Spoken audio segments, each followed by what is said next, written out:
এখানে কোনো মাস্তানি থাকবে না, সন্ত্রাসী কার্যকলাপ থাকবে না, চাঁদাবাজি থাকবে না। জনগণকে যতক্ষণ না পর্যন্ত আপনি সচেতন করতে না পারেন ততক্ষণ আপনি হাজার হাজার কোটি টাকা যদি ইনভেস্ট করেন এগুলি দিয়ে আসলে কোনো কাজে আসবে না। জনগণকে সচেতন করা উচিত ইচ অ্যান্ড এভরি লেভেল। চট্টগ্রামের অবশ্যই সংস্কার হতে হবে। নট অনলি যে আমরা green city, clean city, healthy city, আমরা আমাদের এই যে জনগণকে অ্যাওয়ারনেসের দিকে আমরা নিয়ে যাচ্ছি। আমরা মনে করি যে জনগণকে যতক্ষণ না পর্যন্ত আপনি সচেতন করতে না পারেন ততক্ষণ আপনি হাজার হাজার কোটি টাকা যদি ইনভেস্ট করেন এগুলি দিয়ে আসলে কোনো কাজে আসবে না। কাজে ওই টাকা কাজে আসবে তখনই যখন আপনি জনগণ সচেতন হবে। আমি যদি আমার ময়লাটা দিন শেষে রাস্তার মধ্যেই ফেলি হাজার হাজার কোটি টাকা ইনভেস্ট করার পর এতে করে আমার এগুলো ইনভেস্ট করার আসলে যৌক্তিকতা থাকে না।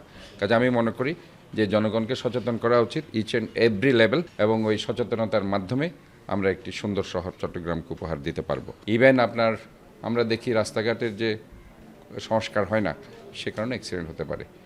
ইভেন আমরা ধরেন ওই যারা গাড়িগুলো ধরেন হয়তোবা মেয়াদ উত্তীর্ণ হয়ে গেছে, সেই লেভেলও অনেক সময় গাড়িগুলো হয়তোবা কাজ করছে না ঠিকমতো। তো সব লেভেল নিয়ে আমরা কিন্তু রোড অ্যাক্সিডেন্ট নিয়েও আমরা সেটা নিরাপদ একটা শহর, এবং নিরাপদ শহর আরেকটা জিনিস আমি চাচ্ছি যে এখানে কোনো মাস্তানি থাকবে না, সন্ত্রাসী কার্যকলাপ থাকবে না, চাঁদাবাজি থাকবে না।